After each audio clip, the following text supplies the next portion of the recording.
Okay, well, we had a bit of interference back there. My mom was on the phone, and it's hard to listen to two conversations at once, so we've had to change of venue. Now back to discussing Popper and the open society and the closed society. So, what defines an open society is the high value that its members place on critical thinking. That they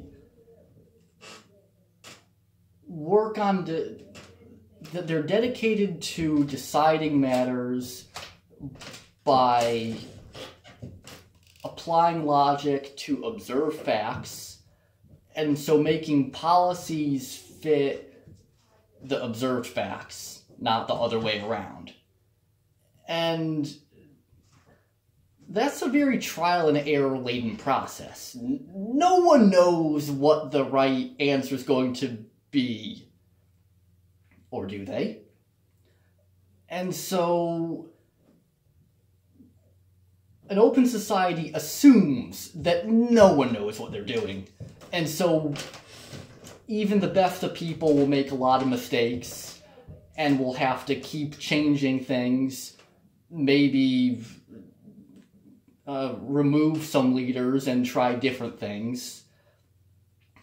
And an open society chooses to be guided by evidence and values very highly vigorous debate about that evidence.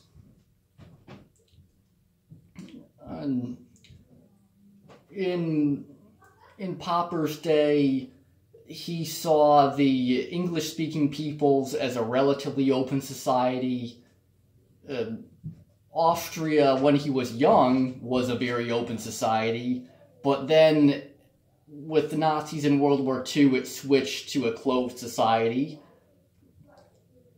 When he was in New Zealand, he saw a different mix of societies. New Zealand, it was a British Commonwealth country, so a lot of English-speaking open society, but the native Maori had the concept of taboo. There were some things that you couldn't talk about, some subjects that you couldn't talk about, and so rational debate on those subjects was pretty hard when you can't even talk about those subjects.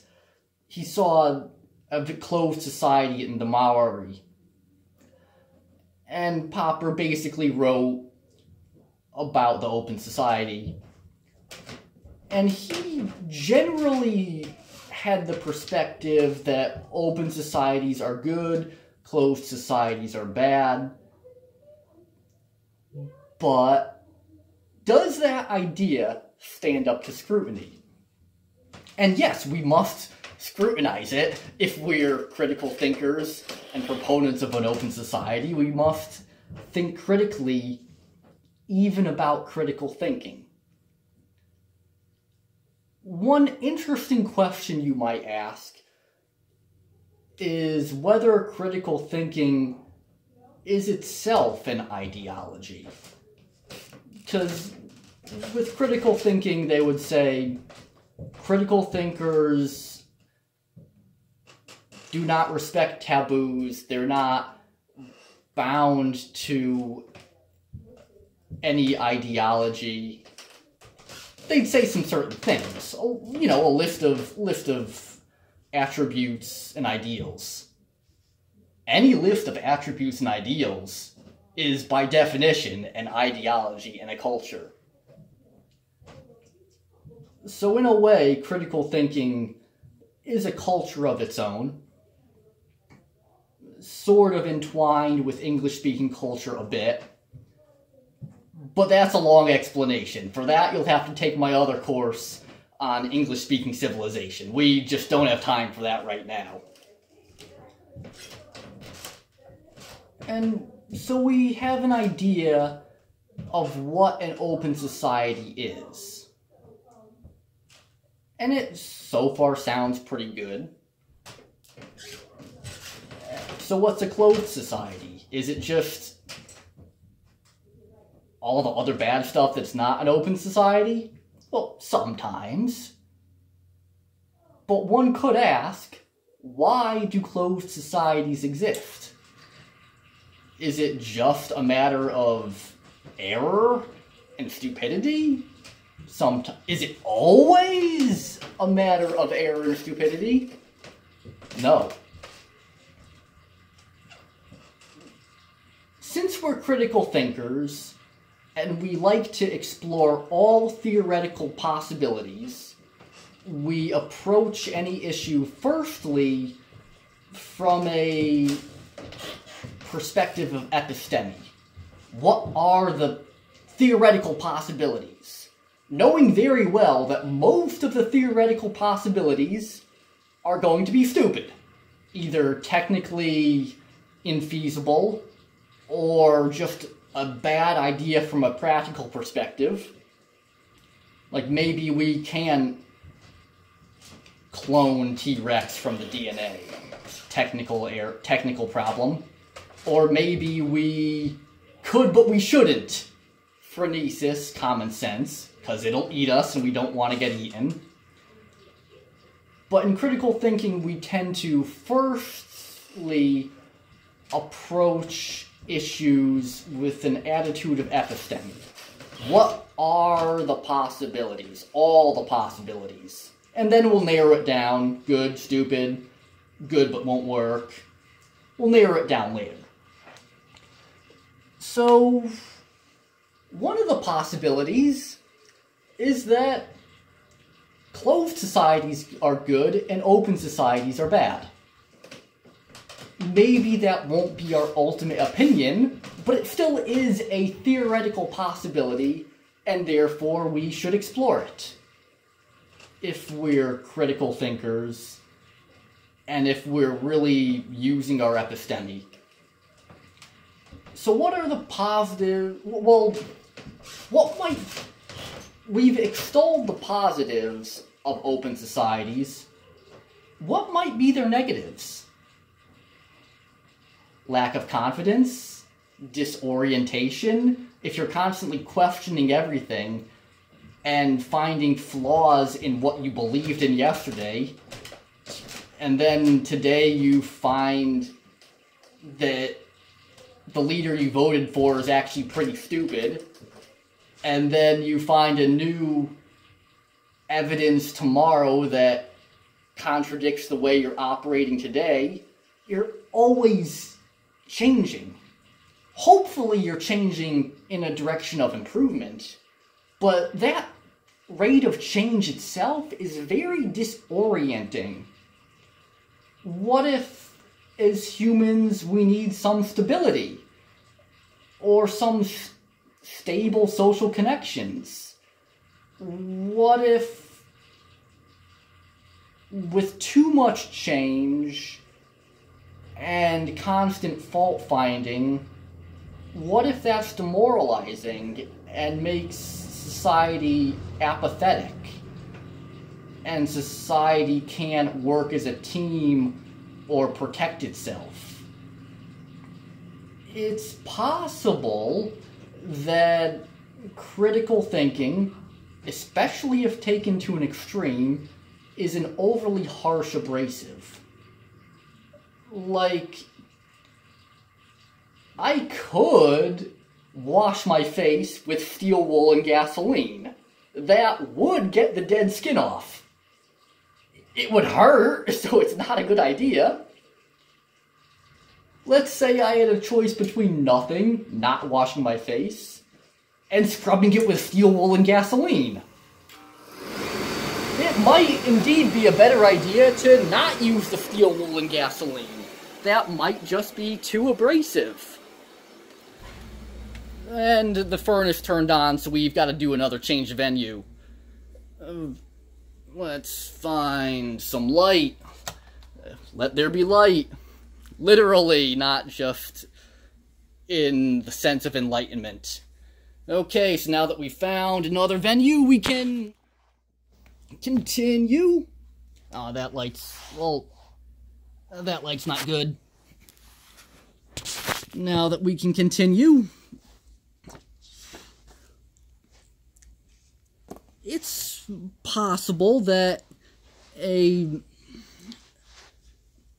that too much critical thinking and too much fault-finding can erode the cohesion of society, and that might be a greater negative than the positives of constant improvement,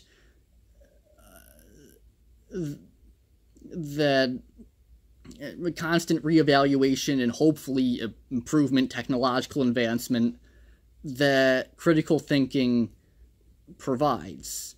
It's possible that the negatives would outweigh the positives. Like, if you look at modern America, we certainly have some social problems, and even beyond real problems, it's a rather non-cohesive, very fractured society. Some of us are okay with that, but some people might not be okay with it, or might point out you might be okay with it as an individual, but when a large problem comes, your society's going to fail to act quickly in a unified manner and really respond to the large problem. You're just going to all be all on your own, and that might not really work so well. So there are good reasons why a society might actively choose to be a closed society. And considering that closed societies do exist, they can't be always massively inferior to open ones, or else closed ones would have gone extinct long ago. If they're so bad, why are they still around? However, at least a little critical thinking is necessary in any case. Because let's imagine a closed society with no critical thinking at all. Then we introduce some critical thinking, then we have doubt. And that doubt will undermine confidence. So, with zero critical thinking, a system is fragile, brittle if a little critical thinking is applied. But with some critical thinking, we can weigh open versus closed society, and maybe we'll choose closed. Maybe closed is better. But to even make an informed decision that we prefer closed, we have to do some critical thinking to justify that belief. Doubt is like a blacksmith's hammer and fire.